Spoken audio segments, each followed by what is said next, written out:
सड़क पर सुबह का समय। शिरहामा केनिची अपने हाई स्कूल के पहले दिन देर से पहुंचने के डर से तेजी से दौड़ रहा है।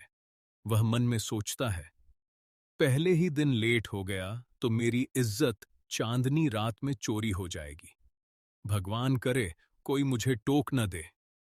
अचानक एक मोड़ पर उसकी टक्कर मस चश्मे वाली लड़की से हो जाती है। इससे पहले कि केनिची कुछ समझ पाता, लड़की उसे तुरंत जमीन पर पटक देती है। लड़की घबराकर कहती है, अरे सॉरी, मेरा शरीर अपने आप ही रिएक्ट कर गया। वह झट से केनिची को उठने में मदद करती है। केनिची धूल झाड़ते हुए हैरानी से पूछता है, तुमने मुझ पर वार क्यों किया? क्या तुम मुझे मारना चाहती थी?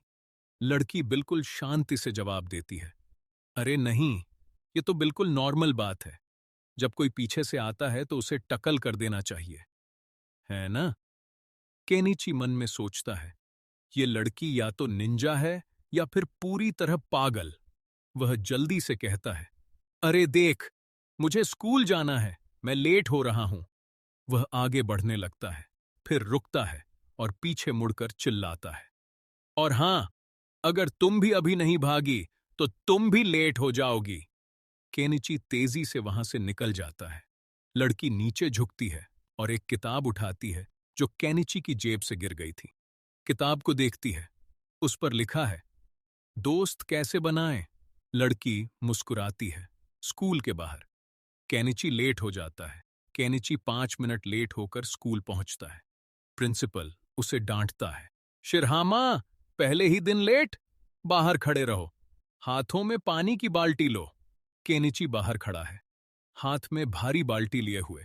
तभी वह देखता है कि वही चश्मे वाली लड़की स्कूल के अंदर जा रही है, बिल्कुल तरोताजा।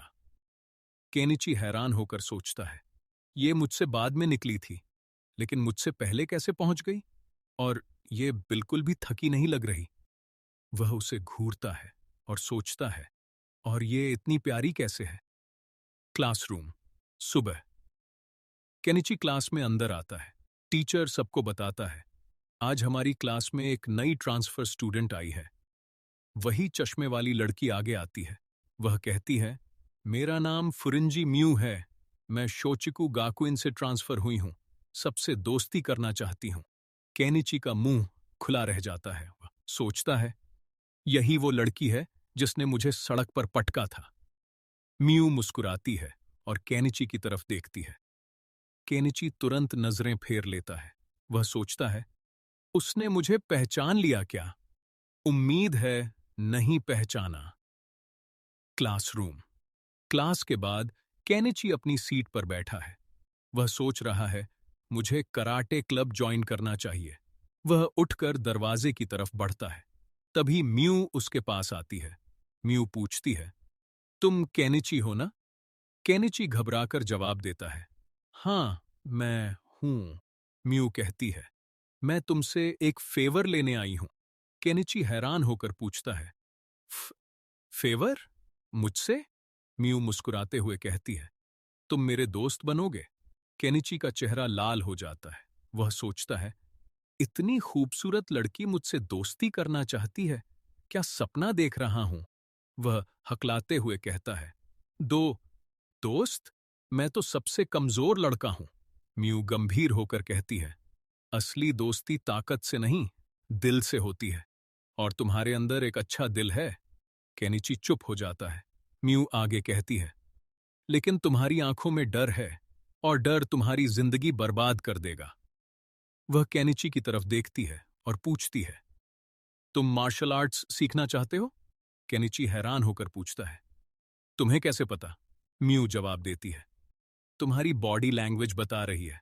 केनिची सिर झुकाकर कहता है, मैं मैं कराटे क्लब ज्वाइन करने की सोच रहा था। म्यू कहती है, कराटे क्लब ठीक है, लेकिन अगर तुम सच में ताकत चाहते हो तो एक और जगह है। केनिची पूछता है, कौन सी जगह? म्यू मुस्कुराती है और कहती है, अभी नहीं, पहले तुम कराटे क्लब जाओ। वह वहां से चली जाती है। केनिची उसे देखता रह जाता है। वह सोचता है, ये लड़की क्या है? कोई एसासिन, कोई देवी, या फिर पूरी तरह पागल? Karate club. शाम का समय केनिची कराटे क्लब के दरवाजे पर खड़ा है। वह सोचता है, बस एक बार अगर थोड़ा सा भी कराटे सीख गया तो सब ठीक हो जाएगा। वह अंदर जाता है। क्लब कप्तान ओकामोटो आगे बढ़ता है। वह व्यंग्य से कहता है, अरे देखो कौन आया है, हमारे स्कूल का नंबर 1 बदमाश। केनिची डरते हुए कहता है, मैं कराटे सीखना चाहता हूं। सब लोग हंसने लगते हैं। ओकामोटो कहता है, तू कराटे? पहले एक पुशअप तो करके दिखा। केनिची पुशअप लगाने की कोशिश करता है। तीसरे पुशअप में वह जमीन पर गिर जाता है। ओकामोटो ठंडी आवाज में कहता है, बाहर निकल केनिची, यहां सिर्फ मजबूत लोगों का स्थान है। त्सुबोई आगे बढ़ता है। रुको, इसे जाने मत दो। वह अपने दोस्तों से कहता है, इसे दिखाओ कि असली कराटे कैसा होता है। वे केनिची को घेर लेते हैं, लात घूंसे बरसाते हैं। केनिची दर्द से कराहता है। 1 घंटे बाद वे उसे छोड़कर चले जाते हैं। त्सुबोई कहता है, डोजो साफ करके जाना केनिची, यही तेरा काम है। केनिची अकेला फर्श पर पड़ा है। वह धीरे धीरे उठता है, पोछा उठाता है और डोजो साफ करने लगता है। वह मन में सोचता है, मैं क्यों आया हूं इस क्लब में? शायद मैं हमेशा से हारा हुआ ही था। लेकिन फिर वह अपने दांत पीसता है। वह कहता है, नहीं, मैं कभी नहीं मानूंगा कि मैं हमेशा कमजोर रहूंगा। मैं ताकत पाऊंगा, चाहे कुछ भी करना पड़े।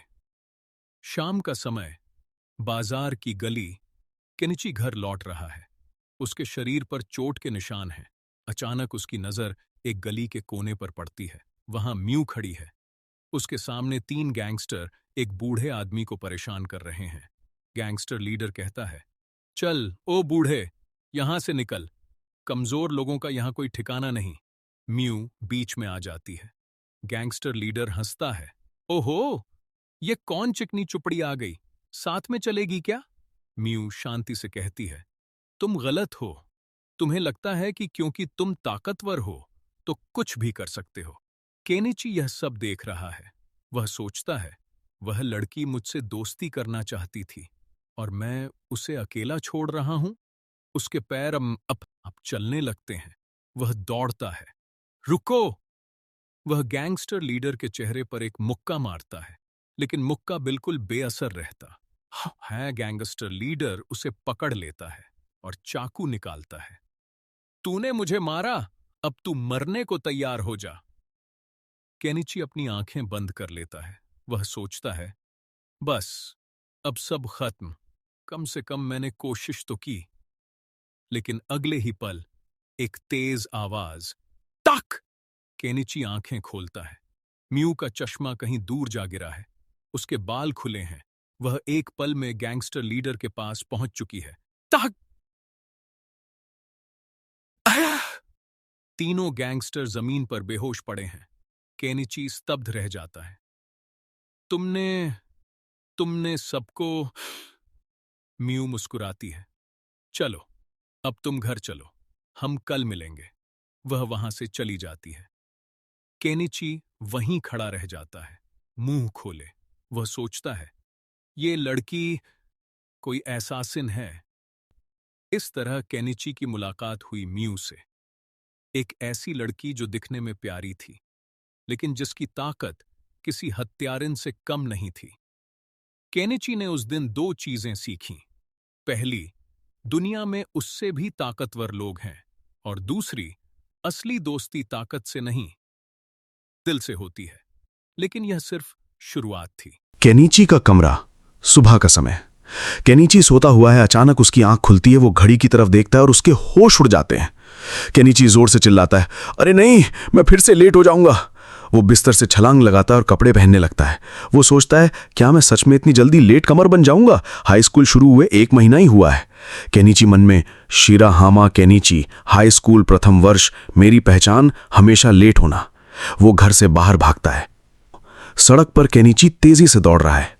केनिची सड़क पर तेजी से दौड़ रहा है। वो सोच रहा है कि अगर मैं लेट हुआ तो सीनियर फिर से मुझे पीटेंगे। कराटे क्लब के लोग तो पहले ही मुझे पंचिंग बैग बना चुके हैं। अचानक वो एक मोड़ पर मुड़ता है और उसकी टक्कर किसी से हो जाती है। केनिची चिल्लाता है, आ! वो जमीन पर गिर जाता है। उसके ऊपर एक लड़की गिरती है। लड़की जल्दी से उठती है और झुककर कहती है, सॉरी, मेरा शरीर अपने आप रिएक्ट कर गया। वो केनिची को उठने में मदद करती है।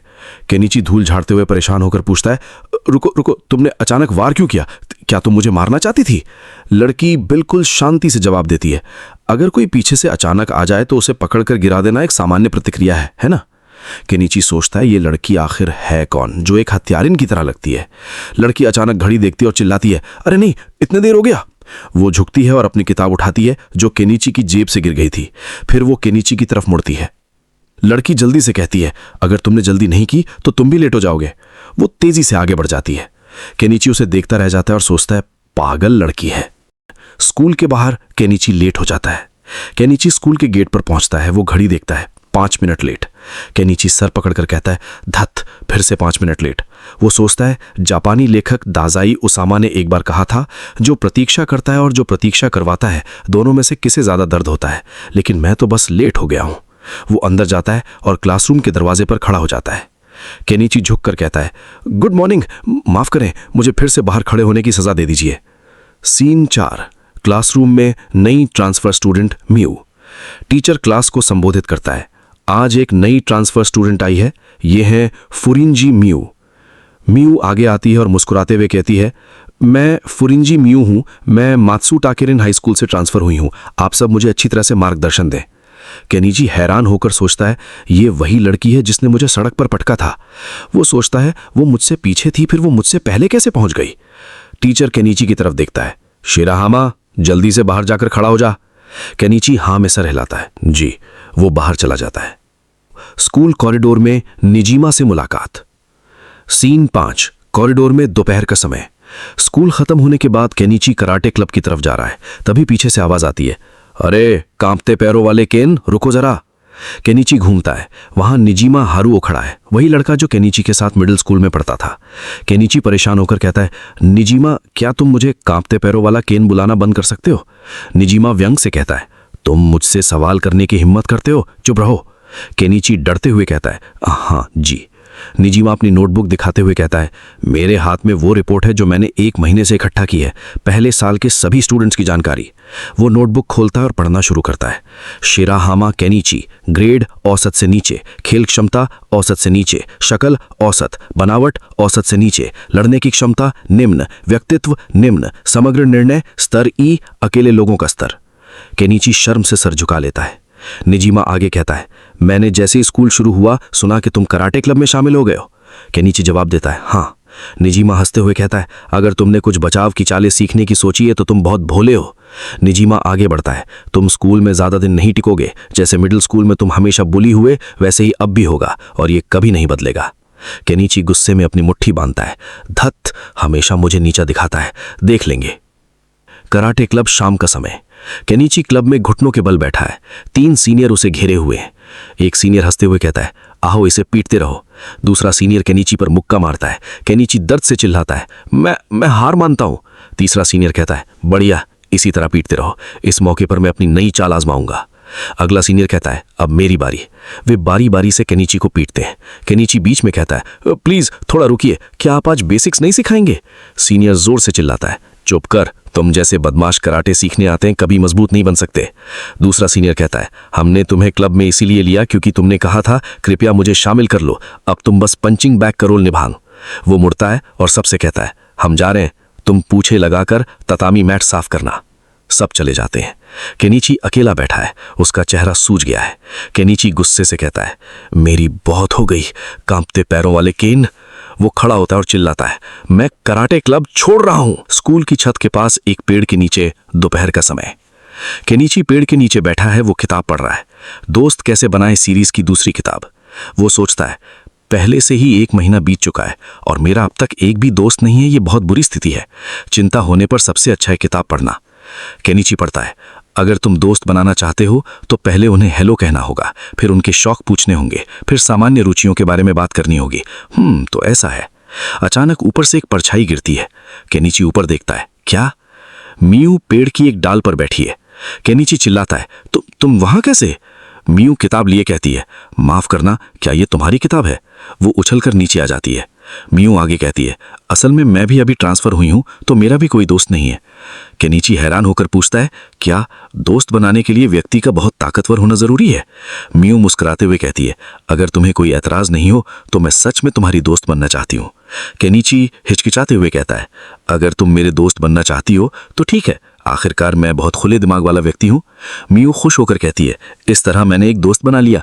मेरा नाम फुरिंजी मियू है, तुम मुझे मियू बुला सकती हो। केनिची कहता है, मेरा नाम शिराहामा केनिची है, तुम मुझे केनिची बुला सकते हो। वो सोचता है, डाइगाकुगान की किताबें वाकई कमाल की हैं, बस एक बार पढ़ा और मैंने एक दोस्त बना लिया। मियू पूछती है, वैसे तुम किस क्लब में हो? केनिची उदास होकर जवाब देता है, कराटे क्लब में। मियू उत्सुकता से पूछती है, तो तुम कराटे सीखना चाहते हो? केनिची हिचकिचाता है। वो सोचता है, उसकी आंखों में एक अजीब सी रोशनी चमकी। रात में केनिची घर लौट रहा है। शाम ढल चुकी है। केनिची बाजार की गली से गुजर रहा है। वो सोचता है, आज कराटे क्लब में प्रैक्टिस पहले से ज्यादा कठिन थी, या फिर जब कोई मजबूत हो जाता है तो वो सिर्फ लड़ना चाहता है। वो चलता है और सोचता है, मैं सच में नहीं समझ पाता, न कराटे के सीनियर को न जूनियर हाई के गुंडों को। मैं उन जैसा कभी नहीं बनूंगा। अगर मैं मजबूत हो गया तो मैं सिर्फ कमजोरों की रक्षा के लिए लड़ूंगा। वो आसमान की तरफ देखता है। वे अहंकारी दुष्ट गुंडे, भविष्य में मैं जरूर एक हीरो बनूंगा और फिर मैं उन्हें सच में सबक सिखाऊंगा। अचानक केनिची की नजर एक गली के कोने पर पड़ती है। 3 गैंगस्टर एक बूढ़े आदमी को घेरे हुए हैं। गैंगस्टर 1 चिल्लाता है, अरे बूढ़े, देख तो कहां चल रहा है। गैंगस्टर 2 कहता है, कमजोर लोगों को सड़क के किनारे चलना चाहिए। बूढ़ा आदमी डरते हुए कहता है, मुझे माफ कर दो। तभी मियू वहां आती है। मियू गैंगस्टर से कहती है, तुम लोगों ने बूढ़े को धक्का क्यों दिया? गैंगस्टर 1 जवाब देता है, उसने सड़क के बीच में चलने की हिम्मत की, बस उसे किनारे कर दिया। गैंगस्टर 2 कहता है, कमजोर बस किनारे चलने के लायक हैं। गैंगस्टर 3 जोर से कहता है, हम ताकतवर हैं, इसलिए हम जो चाहें वो कर सकते हैं। यही कुदरत का नियम है, समझे? केनिची ये सब देख रहा है। वो सोचता है, उल्टे वे अपनी बड़ी गाड़ी सड़क के बीच में खड़ी करते हैं, फिर बूढ़े को परेशान करते हैं, ये बहुत गलत है। मियू शांति से कहती है, तो फिर तुम लोग बिल्कुल गलत हो, अगर तुम सोचते हो कि कमजोर हमेशा कमजोर ही रहेंगे। गैंगस्टर 1 गुस्से से चिल्लाता है, बेवकूफ औरत, तूने क्या कहा? वो चिल्लाता है, सब लोग ये हमारे नियम मान रहे हैं, है ना? तुम सब कमजोर हो। वो मियू की तरफ बढ़ता है। मियू उसकी तरफ देखती है, माफी मांगो। केनिची देखता है कि मियू मुसीबत में है। वो सोचता है, मैंने अभी अभी एक दोस्त बनाया है और वो मुसीबत में है। केनिची बिना सोचे आगे बढ़ता है और जोर से चिल्लाता है, बदमाशो, उसे अकेला छोड़ो। वो दौड़ता है और एक गैंगस्टर पर मुक्का मारता है, धम। लेकिन उसका मुक्का बिल्कुल बेअसर रहता है। गैंगस्टर 2 चिल्लाता है, अरे पागल लड़के, तुम गैंगस्टर से उलझने की हिम्मत कैसे कर सकते हो? दूसरा गैंगस्टर कहता है, बहुत साहस है तुम में। गैंगस्टर 1 ने कहा, इसे पकड़ो। वे केनिची को पकड़ लेते हैं। एक गैंगस्टर गुस्से से कहता है, तुमने मेरी नाक पर मुक्का मारा, मैं तुम्हारी नाक ठीक करूंगा। वो चाकू निकालता है। गैंगस्टर 1 चिल्लाता है, अब मैं सच में गुस्से में हूं। केनिची डर जाता है। वो सोचता है, मैं अभी इतना मजबूत नहीं हुआ हूं। तभी मियू चश्मा उतारती है, उसके बाल खुल जाते हैं। एक पल में मियू तीनों गैंगस्टरों को फर्श पर गिरा देती है। केनिची को कुछ दिखाई नहीं देता, बस हल्की हल्की हरकतें, और फिर तीनों गैंगस्टर जमीन पर बेहोश पड़े हैं। केनिची हैरान होकर चिल्लाता है, वाह, कमाल है। वो सोचता है, उसकी हरकतें पंख की तरह हल्की थीं, अद्भुत।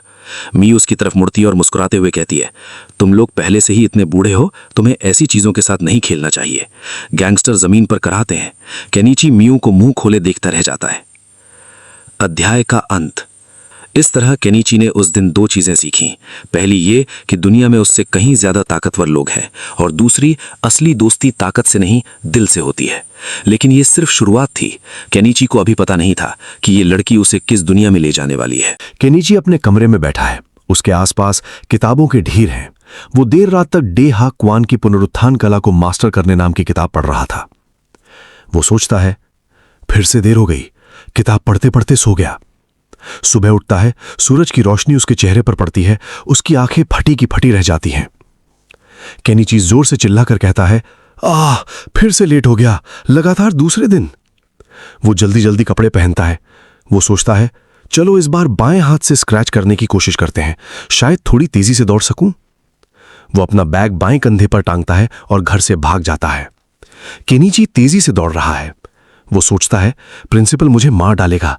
2 दिन लगातार लेट, मेरी इज्जत चांदनी रात में चोरी हो गई। तभी वो देखता है कि मियू सामने खड़ी है।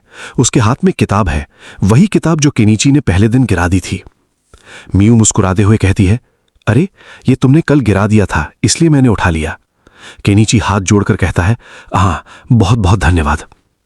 मियू किताब की तरफ देखते हुए पूछती है, ये रेफरेंस बुक है, तुम किस तरह की किताबें पढ़ते हो?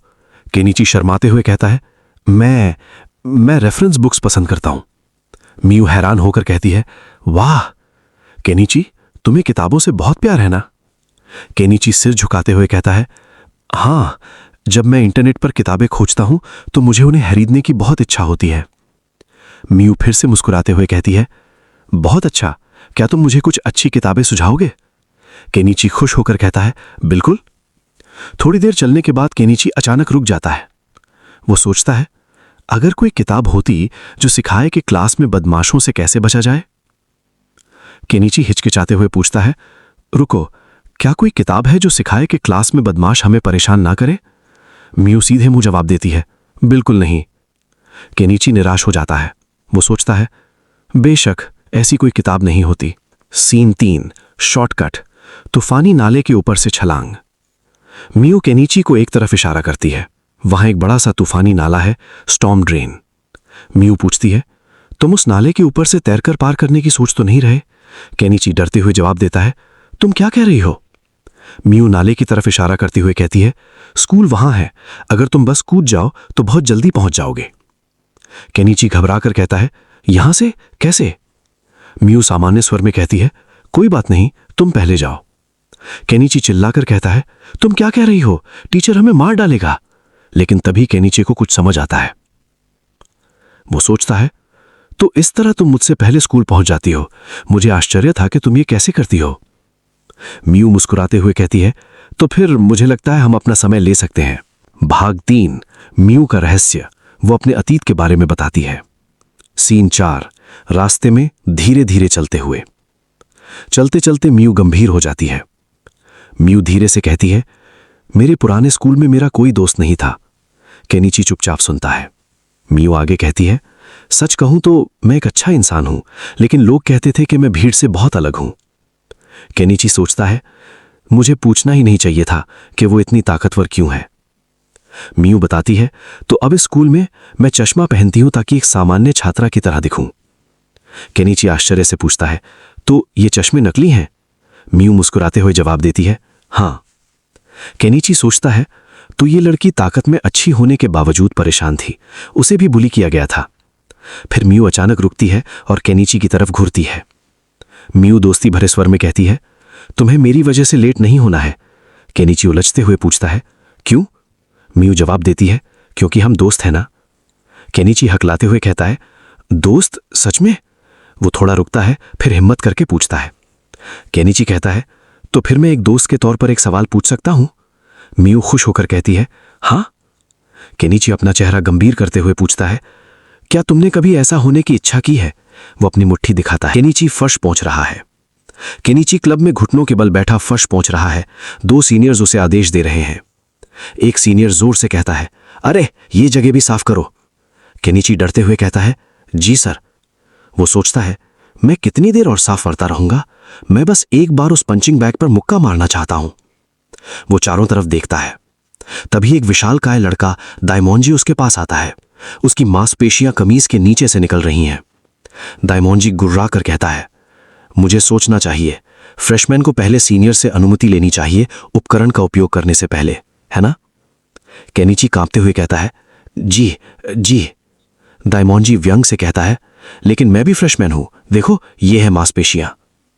वो अपनी बाजू दिखाता है और गर्व से कहता है, मैंने मिडिल स्कूल में बॉडी बिल्डिंग की, इसी वजह से मुझे इस क्लब में लिया गया है।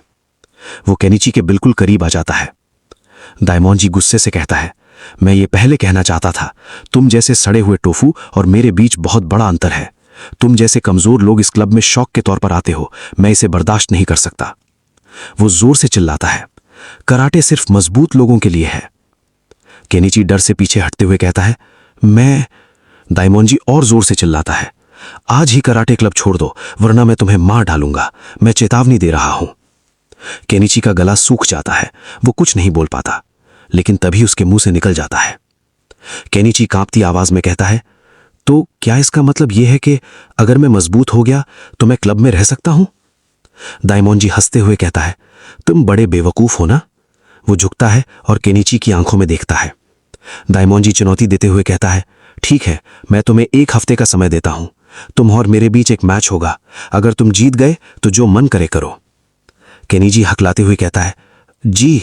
भाग 5। केनिची अकेला खड़ा है। तभी निजिमा उसके पास आता है।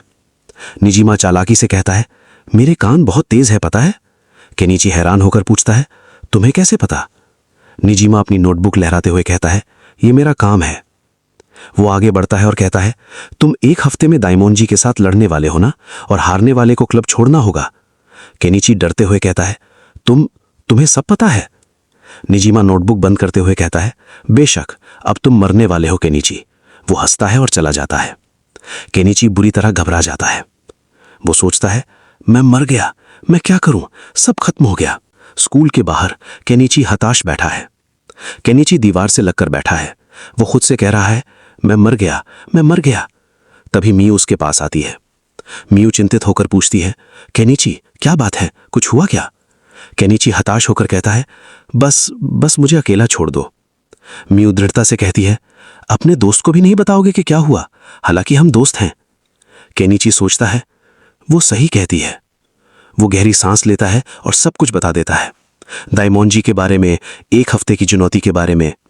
मियू सुनती है, फिर वो गुस्से से कहती है, क्या सिर्फ मजबूत लोगों को कराटे सीखने का अधिकार है? वो आदमी जरूर कोई दिक्कत है। वो थोड़ा शांत होती है। मियू समझाते हुए कहती है, मेरे मास्टर आमतौर पर कहते हैं, ताकत नहीं है, मांसपेशियां ताकत के बराबर नहीं है।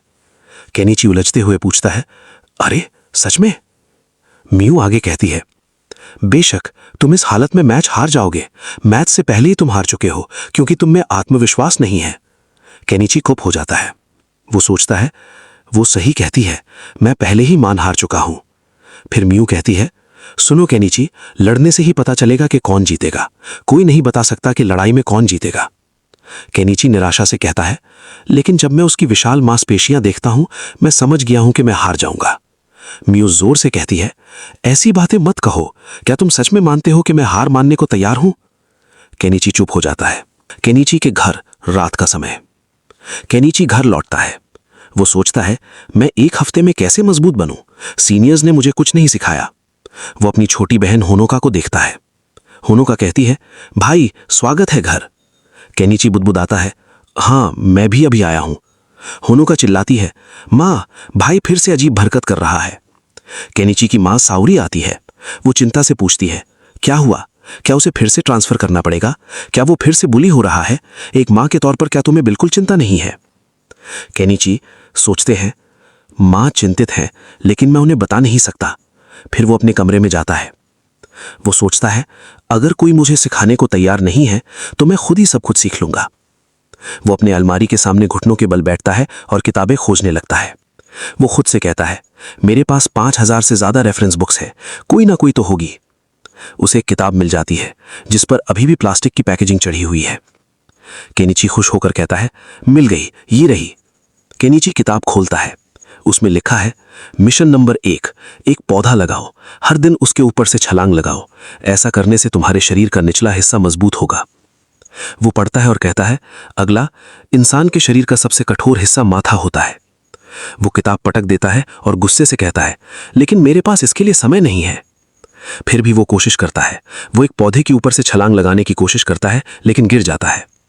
केनिची दर्द से कराहता है, आह आह। वो सोचता है, लोग इस चीज को कैसे मारते हैं? शायद मैं सच में नहीं कर सकता।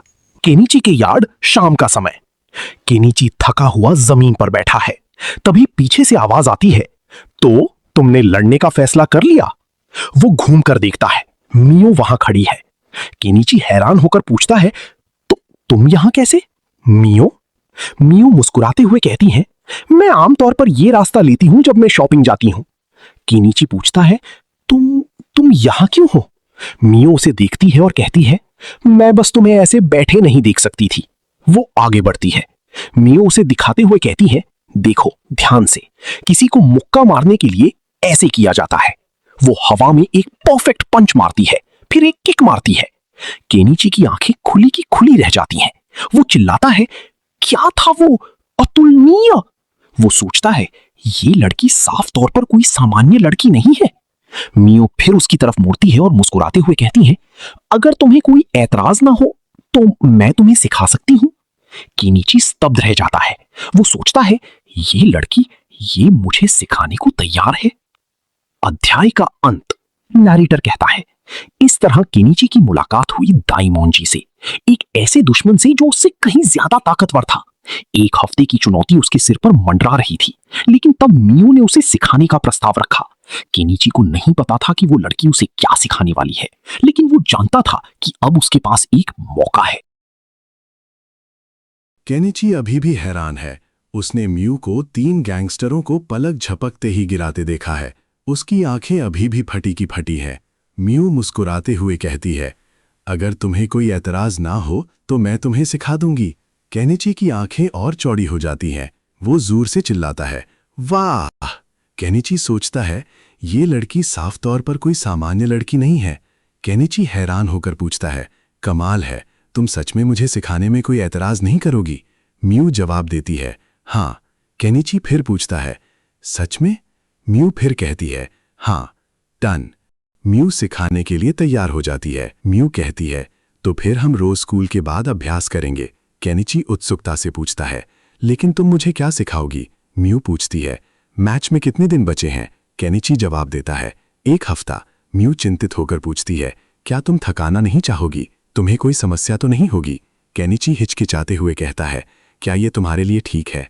म्यू दार्शनिक स्वर में कहती है, अगर कोई सच में कराटे सीखना चाहता है तो एक दिन कोई गुरु जरूर आएगा। फिर वो हल्के से मुस्कुराती है, हालांकि मैं कोई गुरु नहीं हूं, लेकिन फिर भी। केनिची सोचता है, गोंगसू गा का मतलब वो व्यक्ति जो लड़ता है। क्या ये भगवान के संकेत जैसा कुछ है? कराटे मूव्स का वो पूरा अजीब रूप कर रहे हो। म्यू मुस्कुराते हुए कहती है, केनिची तुम मेरे शॉपिंग जाने के रास्ते में अभ्यास कर रहे हो? केनिची पूछता है, दाइमोंजी का शरीर बहुत बड़ा है और उसमें भारी ताकत है ना? म्यू जवाब देती है, तो मैं तुम्हें सिखाऊंगी कि अपनी रक्षा कैसे करनी है। पहला सबक बचाव। केनिची उत्सुकता से कहता है, तुम उस लात के बारे में क्या कहोगी जो तुमने अभी मारी थी, या वो तेज और नुकीला वार जो तुमने किया था? म्यू समझाती है, ओहो, पहले बचाव सीखना होगा। हमला करने का गलत तरीका केवल तुम्हारे शरीर को चोट पहुंचाएगा। केनिची हिचकिचाते हुए कहता है, तो क्या मुझे क्लब में नहीं जाना चाहिए? वहां अजीब स्थिति हो जाएगी। म्यू कहती है, तुमने कुछ गलत नहीं किया तो तुम्हें क्यों नहीं जाना चाहिए? म्यू घड़ी देखती है, आज मुझे जाना होगा, शॉपिंग करनी है, कल स्कूल के बाद हम यहाँ मिलेंगे। केनिची कहता है, ठीक है। केनिची स्कूल में अपनी सीट पर बैठा सोच रहा है। केनिची सोचता है, बिना हमला किए जीतना संभव है, लेकिन पहले बचाव ही क्यों? क्या इसलिए कि मुझे आशावादी होना है? क्या उससे सीखना ठीक रहेगा? मेरे लिए क्लब छोड़ने या कुछ भी करने की कोई वजह नहीं है, बस मजबूत रहना है। दाइमोंजी केनिची के पास आता है। वो गुस्से से देख रहा है। दाइमोंजी जोर से कहता है, अरे केनिची, मेरा दिल बुरी तरह दुखा है, सदमा लगा है। केनिची घबराकर पूछता है, तुम क्या बात कर रहे हो दाइमोंजी? दाइमोंजी गुस्से से कहता है, नहीं, मैंने कहा था अगर मैं तुमसे मैच हार गया तो क्लब छोड़ दूंगा। कल क्या तुमने नहीं कहा था कि तुम यहाँ वापस नहीं आओगे? क्या तुमने वादा नहीं किया था कि तुम छोड़ दोगे? केनिची परेशान होकर कहता है, क्या? दाइमोंजी चिल्लाता है, क्या? तो तुम सच में मुझसे लड़ना चाहते हो? तुम सच में नहीं समझते हो क्या? वो और करीब आता है। दाइमोंजी धमकी भरे स्वर में कहता है, अगर तुम सच में सोचते हो कि तुम मुझे हरा सकते हो, ध्यान से सुन केनिची, ये तुम्हारा आखिरी मौका है। केनिची चुप रहता है। दाइमोंजी कहता है, तुम इसके बारे में भूल जाओ, अपनी पूंछ नीचे करो और भाग जाओ, तुमने वादा किया था। अरे दाइमोंजी।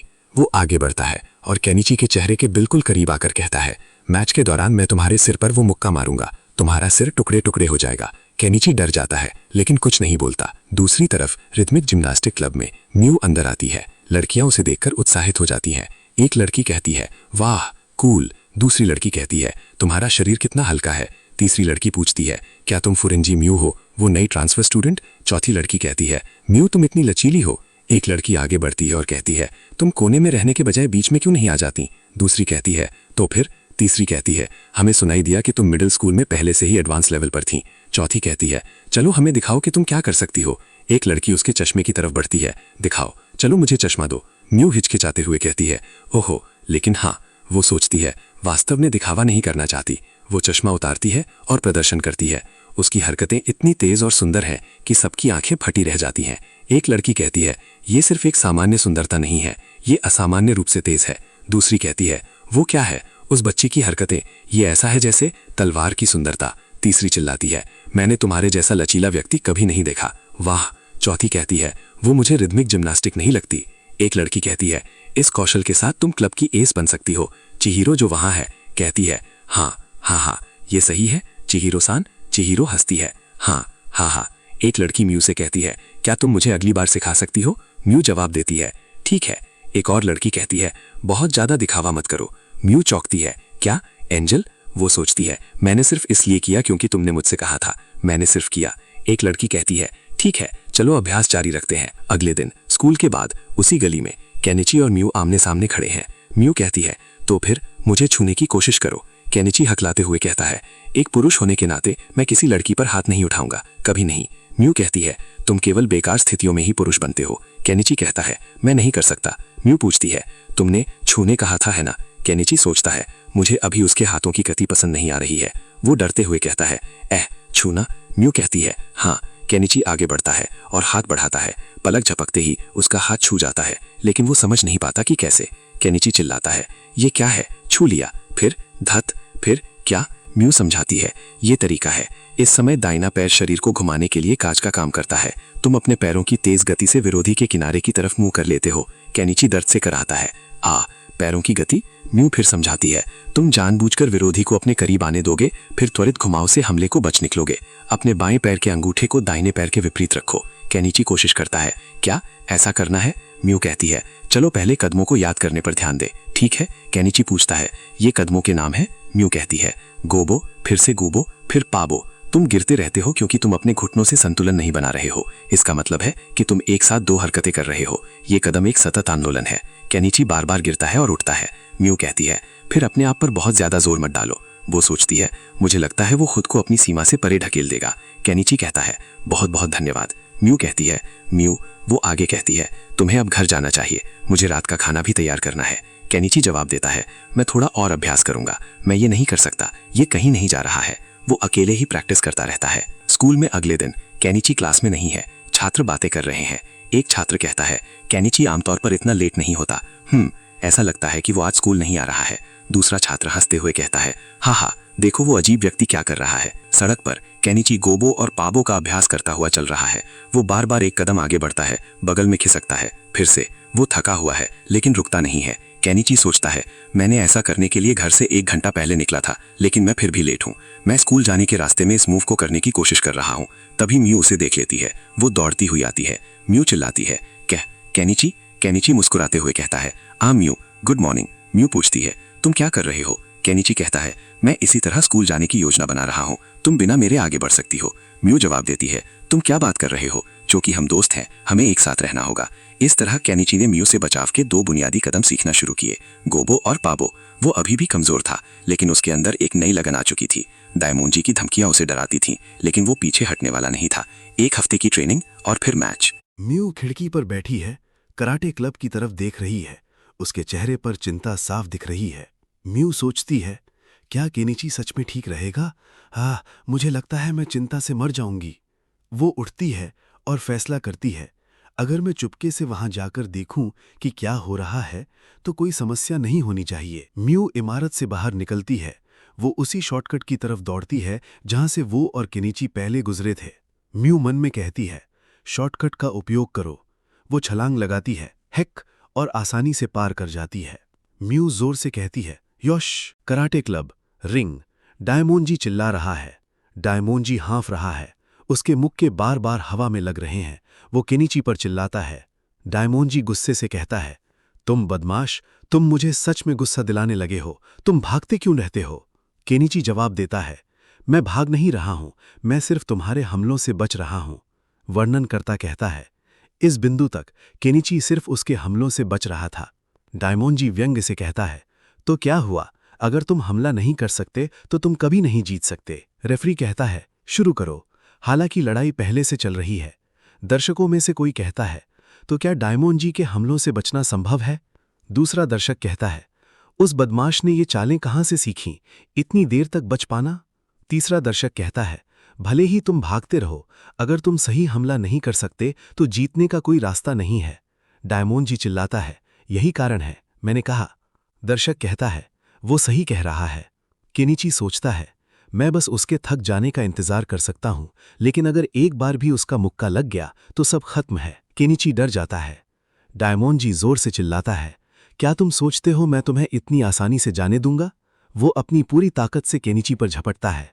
केनिची डर से चिल्लाता है, मैं अभी मरना नहीं चाहता। डायमोंजी गरजता है, मैं तुम्हें मार डालूंगा।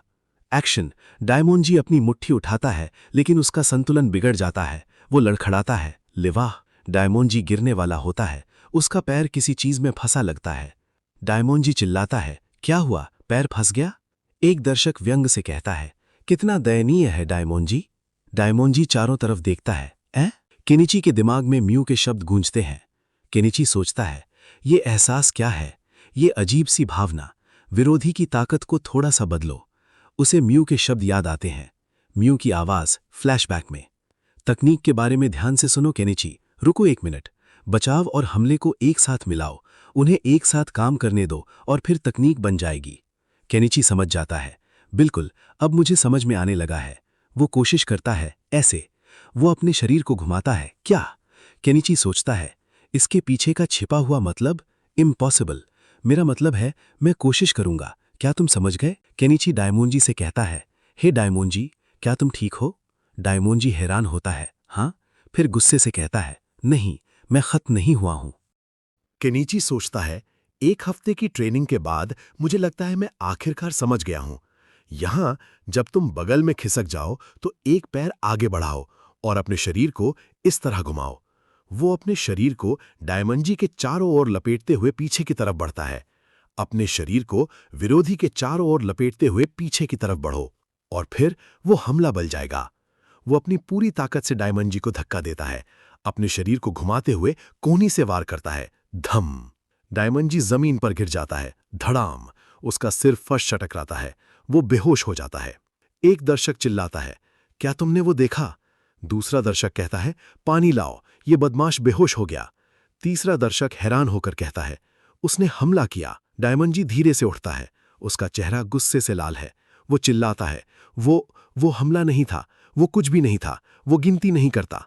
वो आगे बढ़ता है, बदमाश कायर, क्या हारने वाले ने क्लब छोड़ने के लिए सहमति नहीं दी थी? डायमंजी जवाब देता है, मैं ये क्लब नहीं छोड़ना चाहता।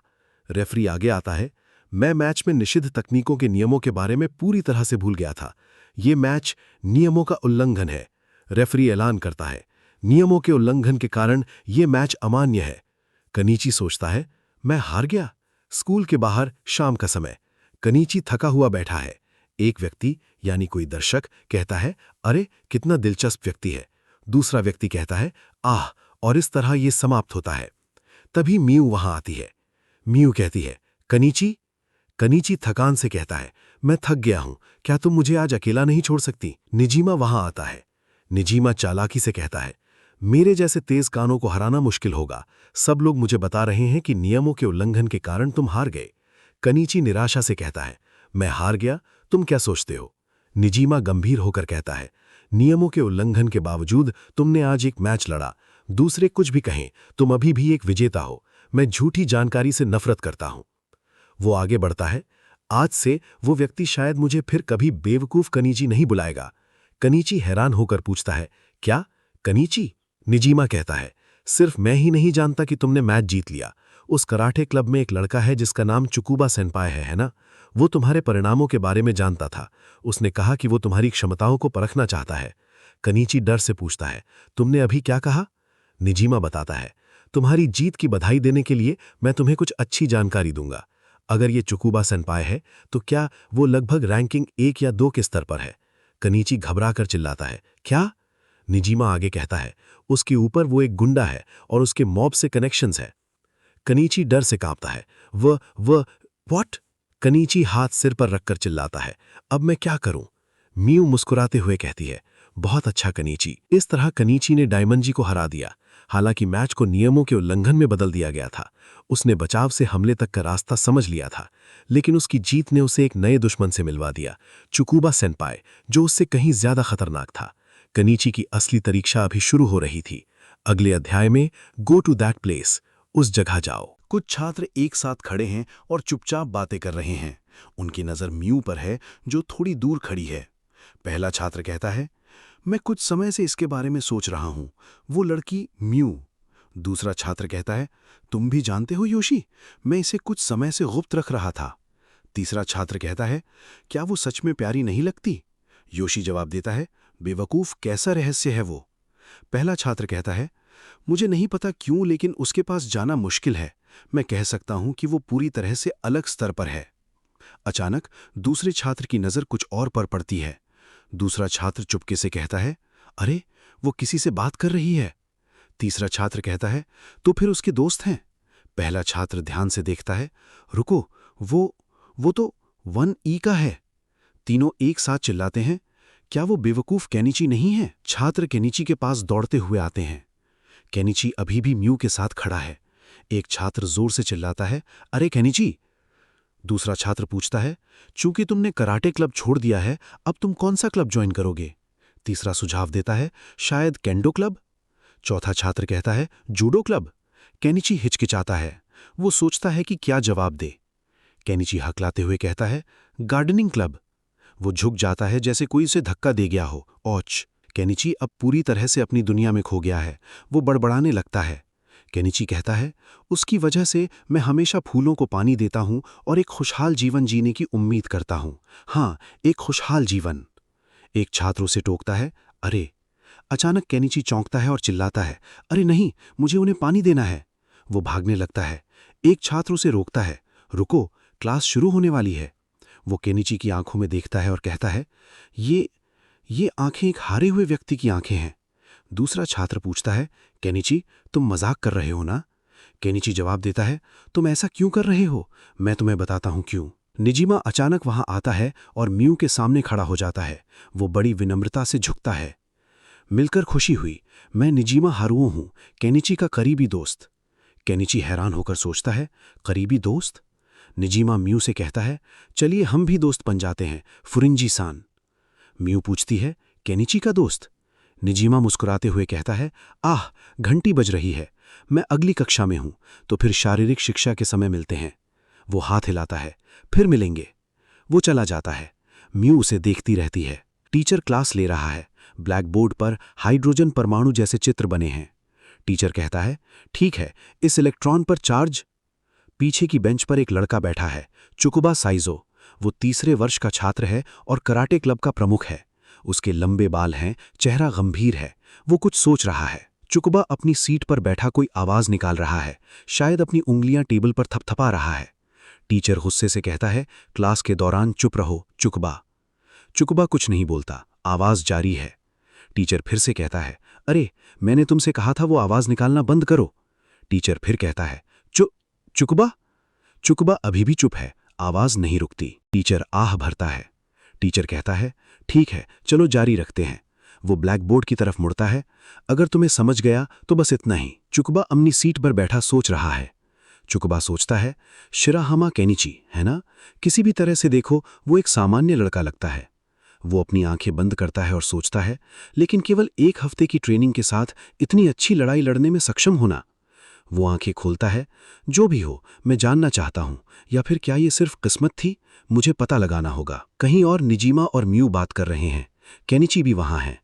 निजिमा कहता है, उसे नष्ट कर दो। क्या? कराटे क्लब का नेता? म्यू पूछती है, हाल ही के मैच के रेफरी? निजिमा कहता है, वो इस समय केवल केनिची के बारे में सोच रहा होगा। ये उसकी तरफ से चुनौती मांगने जैसा लगता है। उसने कहा कि वो उसे कभी ना कभी नष्ट कर देगा। केनिची डरते हुए पूछता है, तुम केनिची और मेरे बारे में क्या बात कर रहे हो? निजिमा जवाब देता है, अगर ऐसा है तो केनिची को केवल उससे लड़ना होगा। म्यू गंभीर होकर कहती है, चुकुबा सेनपाई का सामना करना कोई आसान काम नहीं है। वह डर से हिचकी लेती है। उसके अलावा उसने अपने पैरों से बेसबॉल का बल्ला तोड़ दिया। चुकुबा सेनपाई अपने नंगे हाथों से पत्थरों को कुचल देता है। हिचकी। केनिची डरते हुए कहता है, क्या ऐसा है? फिर वह दृढ़ता से कहता है, चुकुबा सेनपाई का सामना मुझे ही करना होगा। निजिमा सोचता है, बिल्कुल जैसा मैंने सोचा था, वह निश्चित रूप से ब्लैक बेल्ट धारक होगा, निश्चित रूप से केनिची की वर्तमान क्षमताओं के साथ। निजिमा कहता है, उस बारे में भूल जाओ। निजिमा म्यू से निजी सवाल पूछता है। म्यू उसे पटक देती है। निजिमा अचानक अपना अंदाज बदलता है। वह चालाकी से मुस्कुराते हुए म्यू के करीब आता है। निजिमा पूछता है, मैं तुम्हारे बारे में और जानना चाहता हूं। तुम्हारे BWH माप क्या हैं? क्या तुम्हारा कोई पसंदीदा व्यक्ति है? वह हाथ बढ़ाता है, लेकिन अगले ही पल म्यू की रिफ्लेक्स सक्रिय हो जाती है। बिना सोचे वह निजिमा को पकड़कर जमीन पर पटक देती है। धम! म्यू चिल्लाती है, क्या तुम ठीक हो? फिर वह समझती है, जब भी कोई पीछे से आता है ऐसा क्यों होता है। केनिची घबरा कर कहता है, म्यू। निजीमा वहां से भाग जाता है। अब केवल केनिची और म्यू बचे हैं। म्यू केनिची की तरफ मुड़ती है, उसकी आंखों में एक गंभीर चमक है। म्यू पूछती है, तुम इतने ताकतवर कैसे बन गए? वह रुकती है। इतना ताकतवर बनने के लिए मुझे क्या करना होगा? केनिची चुप रहता है, समझ नहीं पाता कि वह क्या पूछ रही है। म्यू कागे कहती है, असल में मैं एक थोड़े समय में मजबूत बनने का एक तरीका जानती हूं। अगर तुम इस जगह जाओ और जल्दी से मार्शल आर्ट सीखो तो तुम मजबूत बन सकते हो, लेकिन तुम्हें सच में मजबूत बनने की इच्छा होनी चाहिए। केनिची की आंखों में उम्मीद चमकती है। सच में? म्यू उसकी तरफ देखती है। वह धीरे से कहती है, तुम्हारे जीवित रहने की संभावना बहुत कम है। सन्नाटा छा जाता है। केनिची का चेहरा पीला पड़ जाता है। अगर तुम सच में दृढ़ हो तो कल इस जगह चले जाना। वह केनिची के हाथ में एक हाथ से बना हुआ नक्शा थमाती है। फिर वह मुड़ती है और चली जाती है। केनिची नक्शा देखता है और आह भरता है।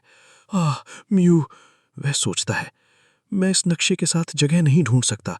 कोई परिचित स्थल चिन्ह क्यों नहीं है? वह बार बार आहें भरता है। शाम को केनिची के घर वह अपने कमरे में बैठा है। उसकी छोटी बहन होनोका दरवाजे पर आती है।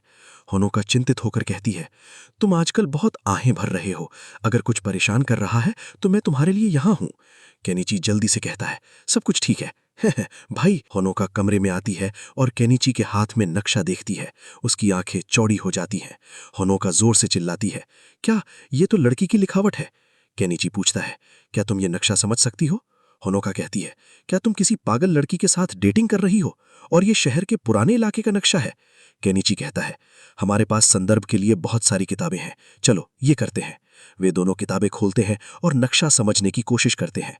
होनोका कहती है, नहीं, लड़कियां हमेशा हर चीज को घुमावदार गोल तरीके से खींचती हैं। तो तुम कह रहे हो कि शहर के पुराने इलाके में इस तरह की घुमावदार सड़क है। वह नक्शे पर उंगली रखती है। इस दिशा में लगभग 10 मीटर चलो, फिर यहां मुड़ो।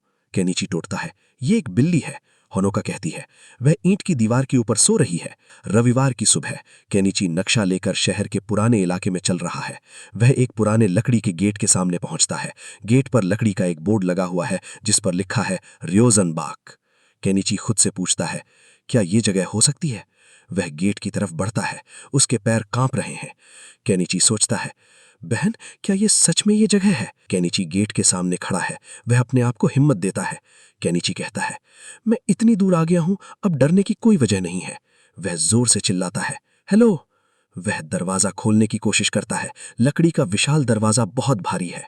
केनिची जोर लगाते हुए कहता है, लिवा, ये दरवाजा सच में भारी है। वह धक्का देता है, हट, धत तेरी। तभी अचानक दरवाजा खुलता है। उसके सामने एक विशालकाय बूढ़ा आदमी खड़ा है, हयातो फुरेंजी का। उसकी ऊंचाई विशाल है, शरीर मांसल, सफेद बाल और दाढ़ी। हयातो गहरी आवाज में कहता है, तुम यहां क्या करने आए हो युवा, हमारे रियोजनबाग में? केनिची डर से चिल्लाता है, ये बूढ़ा आदमी कौन है? वह लगभग बेहोश हो जाता है। इस तरह केनिची रियोजनबाग के दरवाजे पर पहुंचा, वह जगह जहां दुनिया के सबसे खतरनाक योद्धा रहते हैं। वह एक विशालकाय बूढ़े से मिला। केनिची को अभी पता नहीं था कि ये जगह उसकी जिंदगी हमेशा के लिए बदल देगी। अगले अध्याय में रियोजनबाग dojo. History strongest disciple Kenichi. Chapter 7 Ryozanpaku dojo. Kenichi हाथ में नक्शा लिए एक विशाल पुराने लकड़ी की गेट के सामने खड़ा है।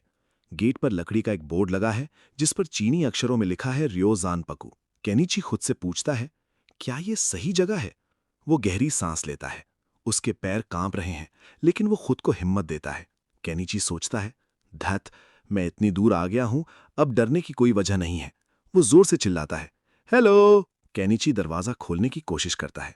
दरवाजा बहुत भारी है, बिल्कुल नहीं हिलता। केनिची जोर लगाते हुए कहता है, वाह, ये दरवाजा सच में बहुत भारी है। ओरख, क्या कब्जों में जंग लग गई है? वो और जोर लगाता है। गर, क्या ये कहने का तरीका है कि मेरा यहां स्वागत नहीं है? वो थक कर रुक जाता है। केनिची गुस्से से चिल्लाता है, कैसा धत तेरा दरवाजा है, खुल जा, धत तेरी। अचानक बिना किसी आवाज के दरवाजा अपने आप खुल जाता है। सामने एक विशालकाय बूढ़ा आदमी खड़ा है, हयातो फुरेंजी। वो कम से कम 7 फीट लंबा है। उसकी मांसपेशियां कमीज के नीचे से उभर रही हैं, सफेद बाल और लंबी दाढ़ी है। केनिची की आंखें फटी की फटी रह जाती हैं। हुए, केनिची सोचता है, कितना बड़ा है ये आदमी, हयातो गहरी शांत आवाज में पूछता है, क्या बात है, हमारे दोजो में आने का क्या कारण है? केनिची डर से पीछे हट जाता है। वो हकलाते हुए कहता है, असल में ठीक है। अचानक वो झुकता है और चिल्लाता है, मुझे माफ कर दीजिए, मैं गलत जगह आ गया। वो पीछे मुड़ता है और भागने की कोशिश करता है। हिट! हयातो मुस्कुराते हुए कहता है, इतनी जल्दी वापस जा रहे हो? केनिची रुक जाता है। हाँ, केनिची डरते डरते वापस मुड़ता है। वो सोचता है, कोई मौका है कि ये आदमी मार्शल आर्ट्स का मास्टर हो। केनिची पूछता है, क्या आप संयोग से मार्शल आर्ट्स के मास्टर हैं? हयातो गर्व से कहता है, अपनी जवानी के दिनों से मैं एक भी लड़ाई नहीं हारा हूं। हो, मैं बिल्कुल विशेषज्ञ नहीं हूं, लेकिन केनिची की आंखों में चमक आ जाती है। वो सोचता है, ये जगह है, ये वही जगह होगी जिसके बारे में मियू बात कर रही थी। केनिची जोर से कहता है, फुरिंजी मियू ने मुझे आपके पास भेजा है। मैं शिराहामा केनिची हूं। हयातो मुस्कुराते हुए कहता है, अच्छा, मेरे पीछे आओ। वो केनिची को अंदर ले जाता है। हयातो कहता है, मैं समझ गया, तो ये मियू के माध्यम से हुआ। वो मुड़ता है और केनिची से पूछता है, क्या तुम इस दोजो में मार्शल आर्ट सीखना चाहते हो? केनिची उत्सुकता से कहता है, हाँ। फिर वो सोचता है, बढ़िया। अंदर जाते ही केनिची की नज़र एक अजीबोगरीब दृश्य पर पड़ती है।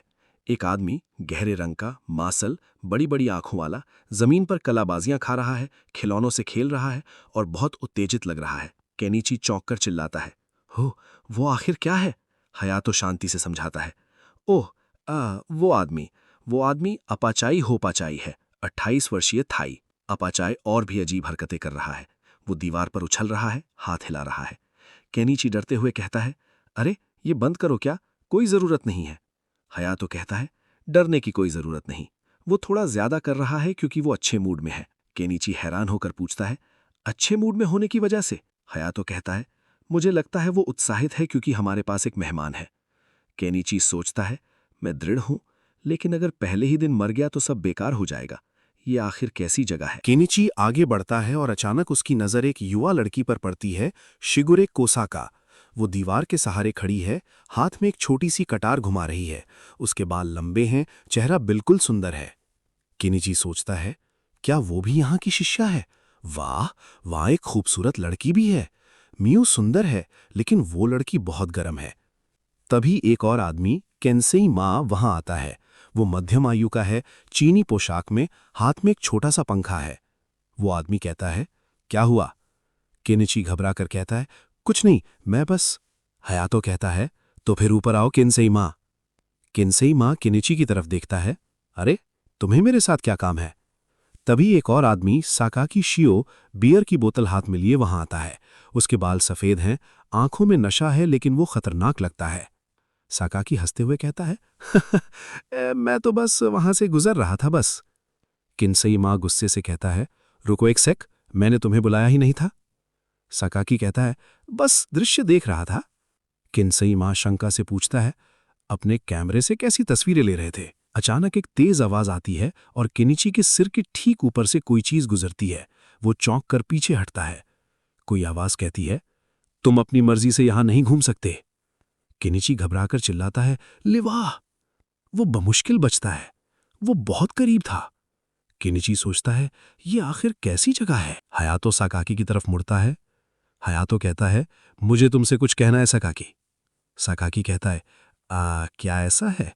उसका स्वभाव थोड़ा गुस्सैल है, लेकिन हयातो कहता है, ठीक है, ये मार्शल आर्ट्स टीचर है। साकाकी चौंकता है, क्या? एक शिष्य? वो तुरंत गुस्से में कहता है, मैं किसी को ट्रेन नहीं करता, ये मेरा नियम है। साकाकी मन ही मन सोचता है, लेकिन अगर वो बूढ़ा मुझे एक शिष्य देता है, साकाकी ठंडे स्वर में कहता है, वो व्यक्ति 3 दिन में मर जाएगा। हयातो हल्के से कहता है, क्या ऐसा है? ये बहुत बुरा है। साकाकी कहता है, चूंकि ये तुम्हारा नियम है तो मैं कुछ नहीं कर सकता, कृपया मुझे क्षमा करें। तो फिर मैं। वो मुड़ता है और जाने लगता है। केनिची ये सब सुन रहा है। उसके पैर कांप रहे हैं, चेहरा पीला पड़ गया है। डर के मारे उसकी आंखें घूम जाती हैं और वो बेहोश होकर जमीन पर गिर जाता है। धम! हयातो कहता है, कितना अजीब बच्चा है। अपाचाई, जो अब वहां आ चुका है, कहता है, वो सच में एक अजीब बच्चा है। शिगुरे जोर से कहती है, ये बेवकूफ अभी बेहोश हो गया। हयातो कहता है, वेल, मियू ने उसे यहां भेजा है, क्या उसे लेना सच में ठीक रहेगा? अपाचाई कहता है, वेल, मियू ने उसे यहां भेजा है, वो सच में एक मासूम ईमानदार लड़का लगता है। केनिची धीरे धीरे होश में आता है। वो अपनी आंखें खोलता है और सबसे पहले म्यू को देखता है, जो उसके पास घुटनों के बल बैठी है। म्यू डर से जोर से चिल्लाती है, वाह म्यू, मैं मर रहा हूं। म्यू माफी मांगते हुए कहती है, असल में ये जगह हमारे मास्टर्स लोगों को बहुत चढ़ाना पसंद करते हैं। वो और जोर से कहती है, हमारे मास्टर्स लोगों को बहुत चढ़ाना पसंद करते हैं, मैं तुम्हें वो बताना भूल गई थी। म्यू केनिची को उठने में मदद करती है, फिर वो पूरे डोजो की तरफ हाथ फैलाकर कहती है। म्यू कहती है, ये मेरा घर है। फिर वो हयातो की तरफ देखकर कहती है, और ये मेरे दादा है। केनिची का मुंह खुला रह जाता है। वो सोचता है, दादा, वो विशालकाय बूढ़ा म्यू का दादा है। इस तरह केनिची ने रियोजान पाकू डोजो के दरवाजे पर दस्तक दी और उन लोगों से मिला जो उसकी जिंदगी हमेशा बदल देंगे। एक विशालकाय दादा, एक पागल थाई माय थाई मास्टर, एक परवर्ट फोटोग्राफर, एक चीनी कुंफू मास्टर, एक शांत कुश्ती मास्टर और एक तलवारबाज लड़की। ये सब म्यू का परिवार था और केनिची को अभी पता नहीं था कि यहां रहने का मतलब है हर दिन नर्क देखना। अगले अध्याय में ही बिकम्स द डिसाइपल, वो शिष्य बन जाता है।